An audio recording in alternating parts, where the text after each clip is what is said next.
मेरा ये मुरेठा है, मैं इसको पगड़ी नहीं कहता हूं साथियों, क्योंकि पगड़ी तो ताज होता है और मुरेठा मजदूरी का प्रतीक होता है। मैं तो मजदूरी करने, पहले शराब मिलता था 350 रुपया में बोतल, आजकल कितना में मिल रहा है? 1500। तो आप समझिए, दाम पता है तो इसका मतलब मार्केट खुला है। अपराधी या तो नेपाल भाग जाएगा, नहीं तो जमीन के अंदर उसको दफन करने का काम किया। लाइसेंस दिलवा दीजिए। कहा है तो कहते थे डर लगता है सर, मुखिया है, कोई मार देगा, कोई किडनैप कर लेगा। किसी पिछड़े को, अति पिछड़े को, दलित को या स्वर्ण जाति के किसी आरक्षण को दिया? नहीं दिया। कहते रहते हैं कि मैं आरक्षण जब तक हूं, आरक्षण तब तक नहीं हटेगा। आज हमारा है, और जो हमारे सुरक्षा के लिए जिन्होंने प्राणों की आहुति की है, उसका पूजा करना भी हम लोगों का ही धर्म है। तमाम शहीदों के नाम पर एक पूरी तरह अमृत जो वृक्ष रोपण का काम है, वृक्षारोपण का काम, देश में अमृत वाटिका बनाने का काम देश के प्रधानमंत्री करेंगे। चौधरी जिंदाबाद, सम्राट चौधरी जिंदाबाद।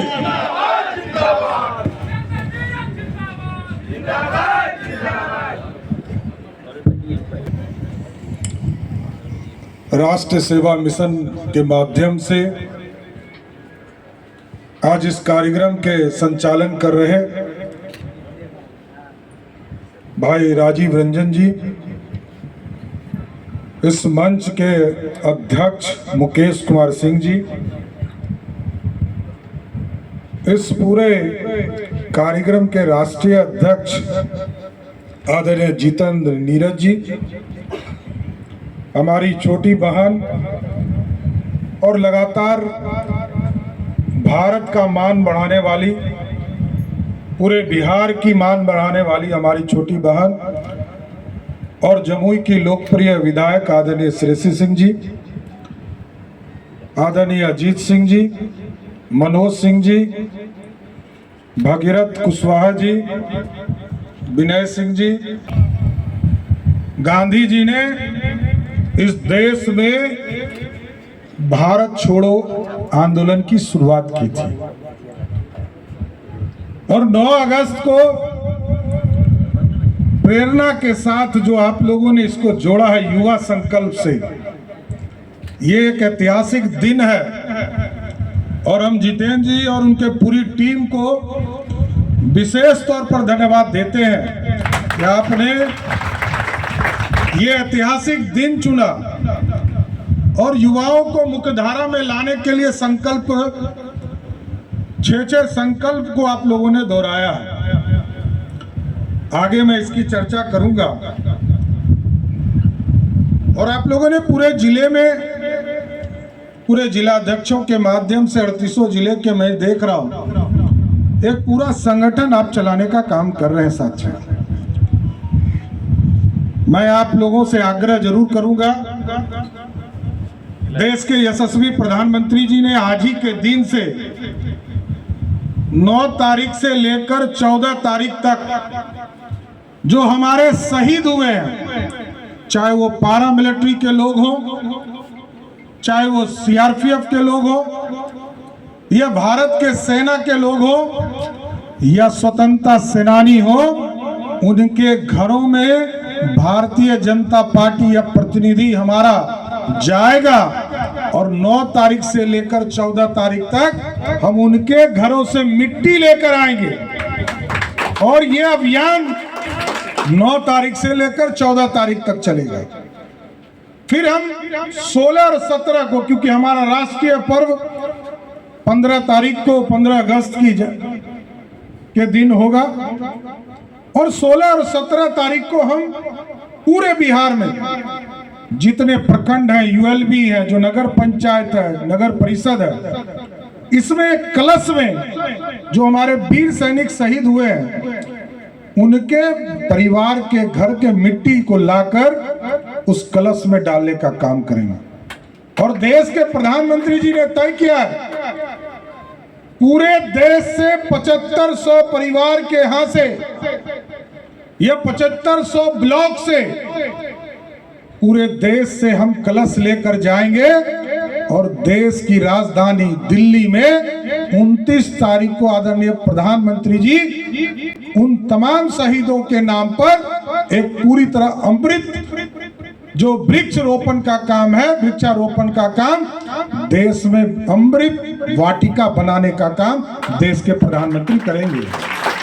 और हमारे लिए शहीद हुए साथियों, हमारी सुरक्षा के लिए शहीद हुए, चाहे वो पारा मिलिट्री के लोग हों, देश में सेना के तौर पर लड़ने वाले लोग हों, या स्वतंत्रता सेनानी परिवार, ये सभी लोगों ने हमारे लिए प्राणों की आहुति दी है। और उस प्राणों की आहुति को याद करते हुए हम उनके बीच में जा रहे हैं। साथियों, राष्ट्रीय सेवा मिशन जो संकल्प लिया है, हम जरूर आग्रह करेंगे जितेंद्र जी से कि 15 तारीख से आपने घोषणा किया है, लेकिन मैं आग्रह करूंगा कि आज ही के दिन से वीर शहीद जो आपके बीच के लोग हैं, इनको इसमें जोड़िए। गांव में वृक्षारोपण कीजिए, गांव में जाइए जहां पर तालाब है, जहां पर आहर है, पेन है, और जहां पर आपको अनुमति मिले, मुखिया जी भी यहां पर हैं, मुखिया, प्रतिनिधि, जिला परिषद, विधायक, सांसद से आग्रह कीजिए और जितने भी जगह पर शहीद हुए हैं उनके नाम से एक प्लेट बनवाइए। शहीद जो भी व्यक्ति का नाम हो, विजय सिंह हमारे एक महामंत्री की हत्या बिहार की सरकार ने किया साथ, उसी तरह जितने हमारे लोग शहीद हैं उन सब के नाम पर एक शिलापट लगवाइए और लोगों के बीच में स्पष्ट तौर पर होना चाहिए ये समाज हमारा है, और जो हमारे सुरक्षा के लिए जिन्होंने प्राणों की आहुति की है उसका पूजा करना भी हम लोगों का ही धर्म है, कोई दूसरा नहीं आए। और आज तो सबसे पवित्र दिन है, भारत छोड़ने का महात्मा गांधी ने सपना देखा था। अंग्रेज तो चले गए साथियों, लेकिन अंग्रेज के रूप में कुछ लोग रह गए यहाँ, और वो भारत को तोड़ने का काम कर रहे हैं, चाहे वो भ्रष्टाचार हो, अत्याचार हो, और चाहे वो गरीबी हो। हमारे 10 साल बाद, 12 साल बाद चाइना आजाद हुआ साथियों। चाइना कहाँ है, हम कहाँ हैं? दुनिया की सबसे बड़ी इकोनॉमी में से दूसरा तीसरा स्थान चाइना का आता है और हम 5वें स्थान पर हैं। हमारी बहन अभी बता रही थी यूनिकॉर्न के बारे में आपको। देश के प्रधानमंत्री जी ने तय किया 11वें स्थान पर थे साथियों आर्थिक तौर पर। और जो बिहार है, बिहार को भी समझिए कि बिहार जैसे प्रदेश में 2,61,000 करोड़ का बजट है। आज ही हम एक पेपर में पढ़ रहे थे कि बिहार सरकार के मंत्री कहते हैं कि हम अपने संसाधन से बहुत काम कर रहे हैं, लेकिन मैं सिर्फ ये जानकारी आपको दे रहा हूं कि 2,61,000 करोड़ के बजट में बिहार का अपना संसाधन कितना है मालूम है आपको? मात्र 32,000 करोड़ रुपया। 2,61,000 करोड़ रुपया बिहार में खर्चा होता है, उसमें मात्र 32,000 करोड़ रुपया 12-13% बिहार का अपना संसाधन है, और लगभग 85 से 88% कौन देता है? नरेंद्र मोदी की सरकार साथियों, बिहार के विकास के। छोड़ दीजिए 4 लेन, छोड़ दीजिए NH, छोड़ दीजिए एम्स, छोड़ दीजिए एयरपोर्ट, छोड़ दीजिए। देखिए हमारा बिहार है। मैं तो बड़ा स्पष्ट तौर पर कहता हूं लोगों को कि एक भाई ने 15 साल तक बिहार का राज किया, और वो कहते रहते हैं कि मैं आरक्षण जब तक हूं, आरक्षण तब तक नहीं हटेगा, यही ना कहते हैं। लेकिन उनसे कभी कोई पूछा कि कभी आरक्षण दिए हो? मतलब 15 साल में लालू जी 90 से 2005 तक किसी पिछड़े को, अति पिछड़े को, दलित को या स्वर्ण जाति के किसी आरक्षण को दिया? नहीं दिया। उल्टे जब लोकसभा में नरेंद्र मोदी जी की सरकार स्वर्णों को आरक्षण दे रही थी तो और राष्ट्रीय जनता दल के राज्यसभा के सांसद राज्यसभा में पेपर को फाड़ रहे थे, यही ना है।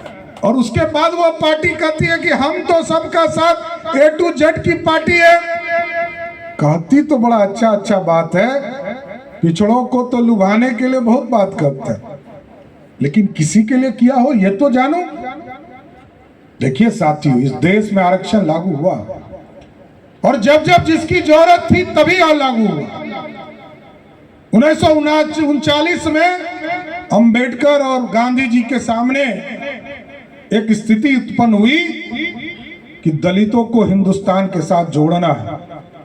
और 1952 में जब कॉन्स्टिट्यूशन पहली बार लोकसभा और विधानसभा की इजाजत दिया तो पहली बार यदि आरक्षण दलितों को और आदिवासियों को मिला तब भी डॉक्टर श्यामा प्रसाद मुखर्जी जी उसका समर्थन कर रहे थे। 77 में गरीब का बेटा कर्पूरी ठाकुर बिहार के मुख्यमंत्री हुए और पिछड़ों को और अति पिछड़ा समाज को आरक्षण दिया। तब भी स्वर्ण महिलाएं को आरक्षण देने का काम कर्पूरी ठाकुर ने किया था। मंडल कमीशन आया 1989 में, बैठी है हमारी बहन, इनके पिताजी भी मंत्री उस सरकार में थे। और सभी लोगों ने, सबका देश में कहते थे राजा नहीं फकीर है, देश का तकदीर है। बीपी सिंह जी को यही कहते थे और उन्होंने अपने जो छोटे हुए भाई थे उसको आरक्षण दिया। वो राजपूत समाज से आते थे, लेकिन उन्होंने देखा कि पिछड़े पीछे चाह रहे हैं। और जब देश में लगा कि पिछड़ों, पहले तो अटल जी राज करते थे, बीपी सिंह जी राज करते थे, पंडित नेहरू प्रधानमंत्री हुए, और जब साथियों आपके लोगों के आशीर्वाद से 2014 और 19 में नरेंद्र मोदी एक चाय बेचने वाला का बेटा, गरीब का बेटा देश का प्रधानमंत्री हुआ, तो प्रधानमंत्री जी ने कहा अब स्वर्णों को भी 10% आरक्षण देने का काम करेंगे। और स्वर्णों में भी जो गरीब है, ऐसा नहीं कि अमीर को दिया जा रहा, 8 लाख तक जो ओबीसी होंगे वो भी क्रीमी लेयर है, और 8 लाख तक जो स्वर्ण है वो भी यदि आर्थिक रूप से मजबूत है तो वो भी क्रीमी लेयर में आएंगे, और उसके नीचे जो गरीब होंगे उनको आरक्षण मिले। तो ये सोचिए साथियों, हम ही ये कहना चाहते हैं, देश में ऐसी सरकार की कल्पना कीजिए जो सबका साथ कर सके और सबके विकास की कल्पना कर सके। साथियों, लोग चिंता करते थे, लोग चिंता करते हैं। जब मैं मिनिस्टर था तो लोग मेरे पास आते थे, मुखिया जी लोग कहते थे कि लाइसेंस दिलवा दीजिए। कहा है तो कहते थे डर लगता है सर, मुखिया है, कोई मार देगा, कोई किडनैप कर लेगा। हम लोगों को दुख होता था, नो डाउट, कि मंत्री होकर लगता था ऐसा कौन सा हम सरकार चला रहे हैं जिसमें हमारे मुखिया डरे हुए हैं, जिला परिषद लोग के डरे हुए।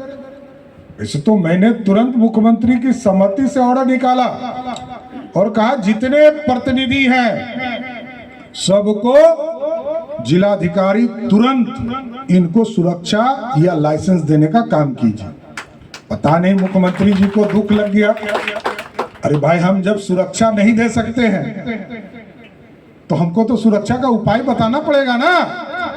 लेकिन मैं जरूर आश्वस्त करता हूं साथियों, ये राजनीतिक मंच नहीं है, लेकिन भाजपा की सरकार बनाई है साथियों। भाजपा ये जरूर गारंटी देती है, जिस तरह उत्तर प्रदेश में, मध्य प्रदेश में और गुजरात में अपराधी या तो नेपाल भाग जाएगा, नहीं तो जमीन के अंदर उसको दफन करने का काम किया। कोई अपराधी जिंदा नहीं रह सकता है। अपराध करने वाला अत्याचारी हो, ये कभी बचाया नहीं जा सकता है।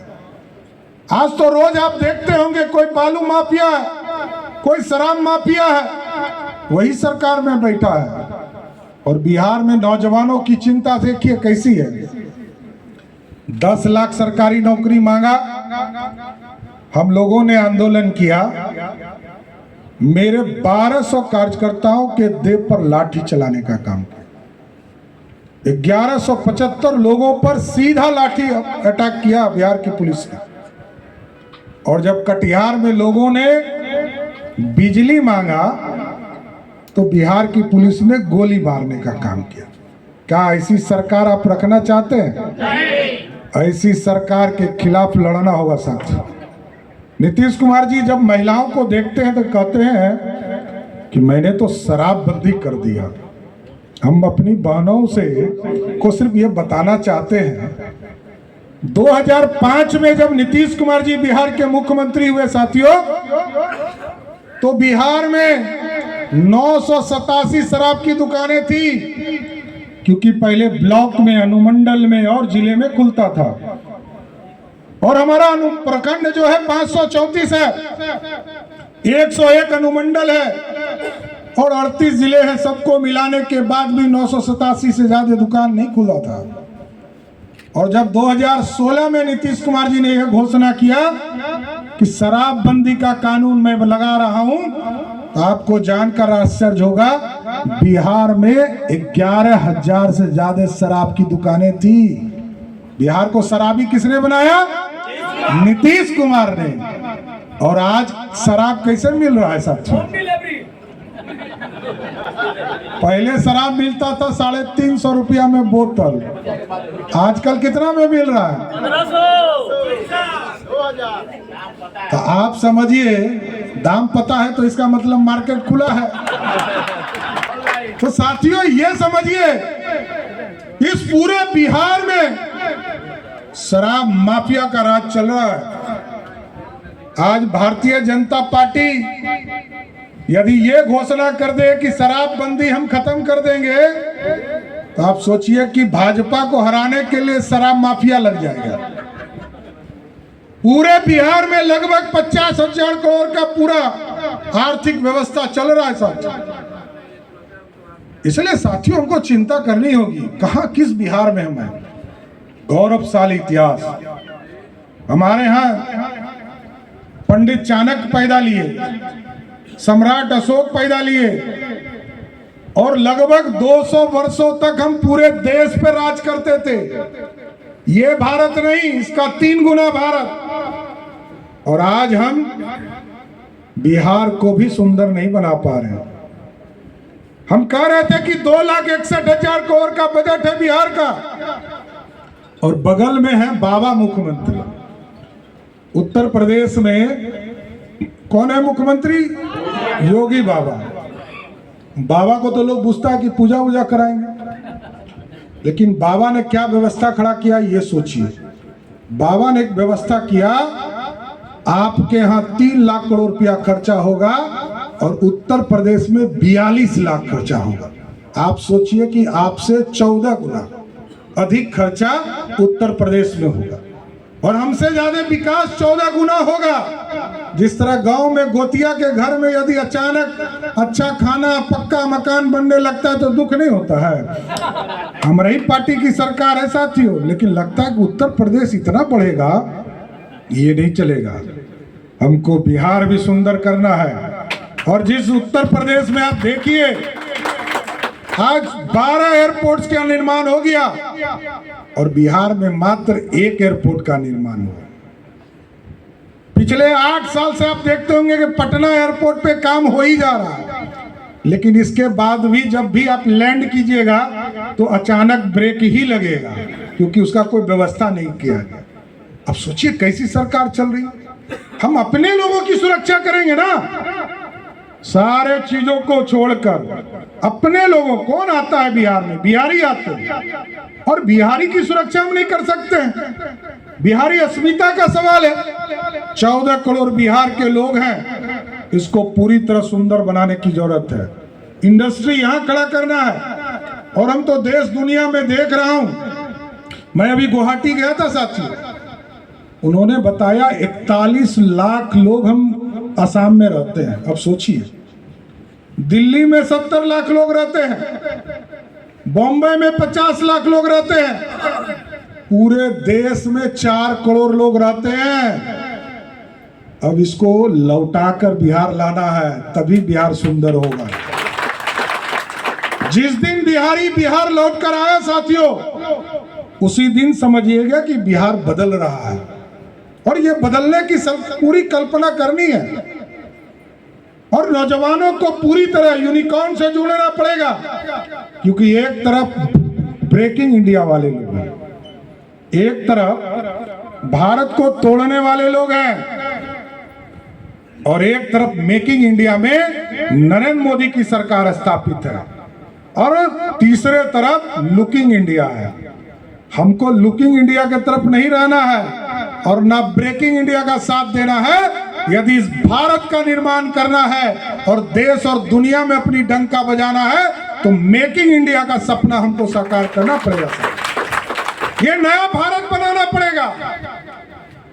आज हम बड़ा गर्व से कह सकते हैं, देश और दुनिया में जब लोग जाते थे तो भारत कहने में लोग को शर्म लगता था। आजकल तो देखिए नकली पार्टी लोग अपने नाम के आगे अब इंडिया लगाने लगे, इसलिए क्योंकि नरेंद्र मोदी जी जैसे देशभक्त से लड़ना है। क्योंकि नरेंद्र मोदी जी के पॉकेट नहीं है, ना परिवार है। उनका परिवार कौन है? पूरा भारत है, और इस भारत के लिए नरेंद्र मोदी जी आज पूरी व्यवस्था कर रहे हैं। इसलिए साथियों, हम यही आग्रह करेंगे कि आपने जो राष्ट्रीय मिशन के माध्यम से यह कार्यक्रम आयोजित किया है और आपने जो आग्रह किया है, नो डाउट हम लोगों को लगता है कि युवा आयोग क्यों नहीं गठन, युवाओं की चिंता क्यों नहीं हो। जिस प्रदेश में 60% लोग युवा हो, जिसका उम्र 18 से लेकर 45 वर्ष हो, इससे ज्यादा क्या युवा चाहिए। भारतीय जनता पार्टी आपको जरूर आश्वस्त करती है, मैं अध्यक्ष हूं, क्योंकि अगली जो सरकार है वो जरूर हमारे समय में बनेगा। तो भारतीय जनता पार्टी आपको आश्वस्त करती है, और आप लोग पूरा टीम संघर्ष कीजिए। युवा आयोग का गठन भारतीय जनता पार्टी जरूर करने का काम करेगी। और आपके जो अन्य जो मुद्दे हैं, चाहे वो लाठी गोली के इश्यूज हो, चाहे वो सामाजिक कुरीतियां हो, दहेज का मामला हो, ये तो अब स्वाभाविक है। हम जिस परिवार से अपने घर में बहू लाने का काम करते हैं, उस परिवार से यदि दहेज ले रहे हैं तो इससे बड़ा शर्म क्या हो सकता है। देखिए, जो महिला अपना पूरा परिवार जीवन छोड़कर दूसरे परिवार में आती है और पूरे जीवन अपना जीवन उसी परिवार को दे देती है, उससे कोई दहेज लेता हो तो इससे बड़ा पाप नहीं हो सकता है। हम तमाम लोगों को इसमें लगना चाहिए। और राष्ट्रीय सेवा मिशन से जरूर आग्रह करूंगा कि आप इसी तरह लगातार सेमिनार के माध्यम से युवा नेतृत्व को भी आगे उभारने का काम करें, शहीदों का सम्मान भी बढ़ाने का काम करें, और युवाओं के पूरे जनमानस को कैसे ठीक किया जा सकता है, इस पर भी विचार रखते रहे, और बिहार सुंदर बने। मेरा ये मुरेठा है, मैं इसको पगड़ी नहीं कहता हूं साथियों, क्योंकि पगड़ी तो ताज होता है और मुरेठा मजदूरी का प्रतीक होता है। मैं तो मजदूरी करने निकला हूं और मेरा संकल्प बड़ा स्पष्ट है। 18 साल नीतीश बाबू आपको दे चुके, अब कितना दिन लोगे। अब तो मैं जो देखता हूं, मैं तो सरकार में मंत्री भी साथ में था, और मेरी राजनीतिक उत्पत्ति भी के लिए जेल जाना पड़ा। लालू यादव जी ने मेरा घर तोड़वा दिया, हमको जेल में रखा। आदरणीय जॉर्ज साहब, दिग्विजय सिंह जी, ये लोग हमारे लिए 7-7 किलोमीटर यात्रा करके हमारे लिए आंदोलन किए। और हम लोगों को यह चिंता लगती है कि जिस बिहार की कल्पना की थी, उस कल्पना को नीतीश कुमार ने पूरा नहीं किया।